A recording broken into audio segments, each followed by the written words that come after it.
Ayan, magandang araw po. Magandang hapon po sa inyong lahat.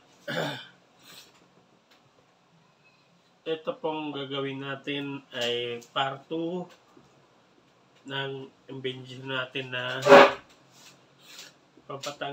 pampalayas ng mga dagang maliliit sa loob ng bahay. Ngayon po, lalagyan po natin itong mga maliliit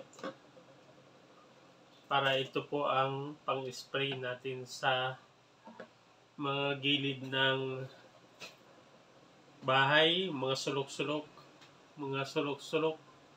Hindi pa po ayos maigi yung pagsasalita natin, pero kailangan po natin kumilos para maging ayos ang katawan natin. Umpisan po natin ito, lagyan natin ng sili at sibuyas. Wala po tayong luya, sibuyas, bawang, paminta. Ito po yung mga ingredients natin. Ito po yun. Ito po ay paminta. Ito po liit. Sibuyas. Sibuyas po ito. Ayusin ko lang po kasi nakatagilid yung video.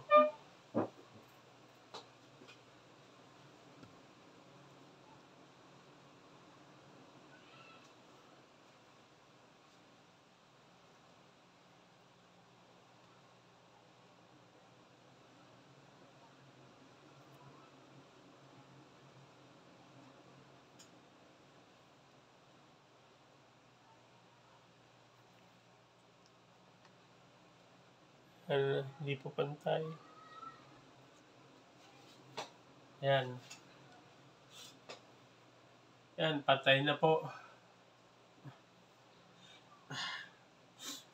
Itong pong gagawin natin sa mga ate, kuya dyan na gustong alagaan kanilang mga kapatid, mga magulang, hindi magapangan yung mga pagkain ng daga, mga gamit sa bahay. Gawin niyo po itong ginagawa ko para at least makatulong po sa mga nasa bahay, mga nanay dyan, mami, daddy, kuya, ate, lolo, lola. Gawin niyo po ito, natutunan ko lang po ito. Bawang. Ito po, bawang.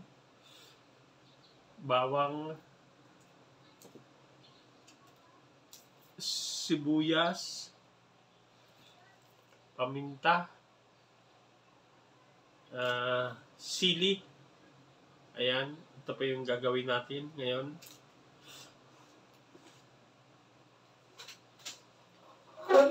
Nakagwantis po tayo dahil manghang po ang sili. Kailangan wag po natin palapit to sa mga batang hindi pa po marunong para hindi tayo madisgrasya. Ito po hinihiwa natin para isilid dito sa lagayan. Ito sili. Pwedeng 5 hiwa o 4 na hiwa para manghang na manghang. Mag-ingat din po kayo sa paglagay nito sa mga gilid-gilid, baka matalsikan po ang mata natin. Ito po ay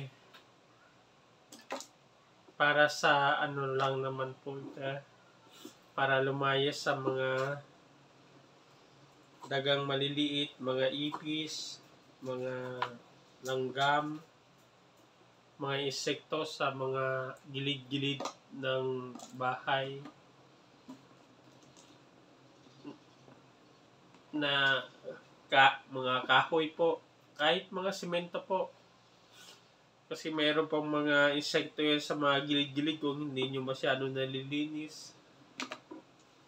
Lagyan nyo po para huwag pabahayan ng hanip yung insektong maliliit. Pag nakagapang sa muka ay nakaka-irita. Gumagapang-gapang sa muka. Pag natutulog ka, ang tawag po sa amin yun ay hanip. Marami po yun sa mga abaka. Diyan sa mga sako, marami po yan. Yan, lagyan nyo po nito para hindi na sila dumami, mamatay. Yung maliliit, mamatay. Yung malalaki, hindi na makapagbuntis para hindi siya dumami. Sorry, sinisipon po tayo dahil meron paminta. Meron sili. Masakit po yan sa ilong. Dapat lagi po kayo may electric pan. Masakit din po sa ilong ang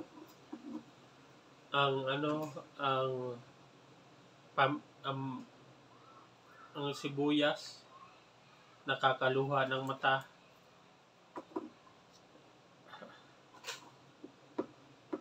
Ayan, yan po ang gawa natin. Kaysa matulog po tayo, mag-imbento po tayo ng mga ikagaganda ng bahay o mga matututunan ng mga tao para makatulong po tayo kahit paano. Ito po, pwede po itong gawin nyo sa bahay nyo. Wala naman po itong limit kung gaano karaming gawin nyo. Pero sa malaking Wilkins na galon, 1/4, pwede po kahit hanggang kalahati ang ilagay nyo dito sa mga ganito. Hanggang dito, kalahati nito. Tapos kalahati tubig, pwede po yan. Depende po sa inyo kung anong gusto nyo. Karami. Pag matabang na, dagdagan nyo lang po para tumapang. Tubig lang po ang lalagay nyo dito. Kasi pag suka, sayang naman po. Tubig lang. Para pag naubos, refill nyo. Lagyan nyo ng tubig na malinis.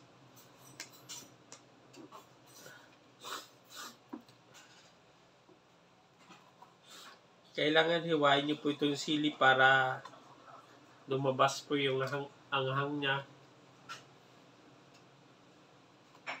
Yan po ang invention 1 natin, part 1.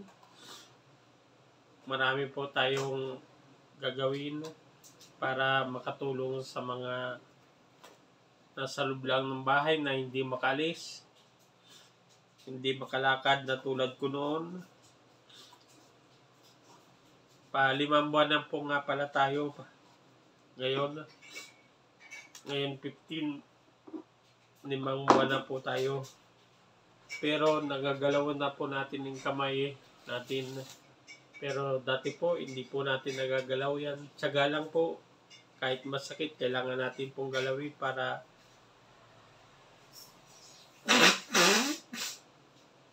hindi po ma-stop. Pwede pong sumiga kasi hindi naman po ito pagkain, ito ay pang-spray naman. Pero pagkain po, bawal po suminga kasi baka magkaroon ng virus.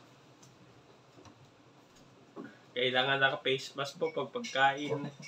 Pero ito po pang-spray, namamatay naman po niyan yung mga bakterya dahil manghang.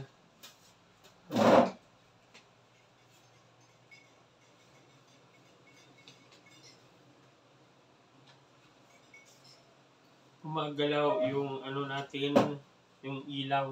liwanag.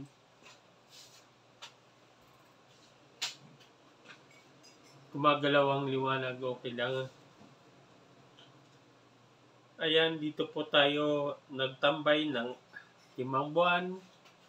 Walang labas-labas. Halos 3 buwan pong hindi tayo makalakad. Pero ngayon, swerte po tayo dahil binigyan pa tayo ng buhay ng Ama para gawin natin yung mga dapat gawin. Yung mga natutunan po natin, i-share natin sa maraming tao, kahit sa ibang bansa, sa buong mundo. Napapanood naman po yan sa iba't ibang panig ng mundo. Diyan po sa maraming maraming tanim. Gawin niyo po ito para hindi puntahan ng mga daga ang mga stock ninyo.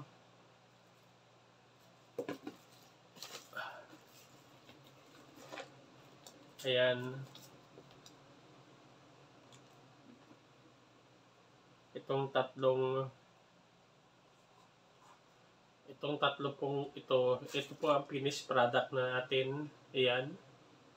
Tubig lang po yung laman yan. Yan po yung i-spray natin sa mga gilid ng bahay, mga sulok-sulok. Papakita ko po sa inyo mamaya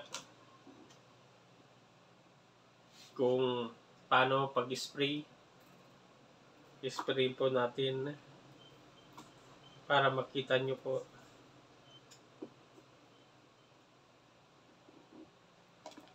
Ayan. Itong sili po ay itong bawang. Kailangan pitpitin po natin ng martilyo para lumabas yung katas.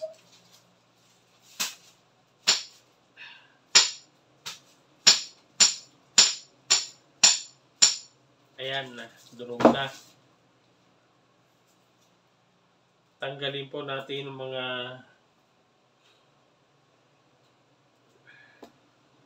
pinitpit ko po yan sa may matigas kasi po. Pinitpit ko po sa may tiles. Mahina lang naman po. Punasan natin. Ayan, napunasan na natin. Tuloy tayo sa paggawa. Ayan. Eto po tayo, gumagalaw na. Gagalaw na po natin yung kamay natin. Kahit na masakit po pag ginaganyan mo, masakit na masakit, pero kailangan nyo po tisin para maging okay lahat yung katawan natin.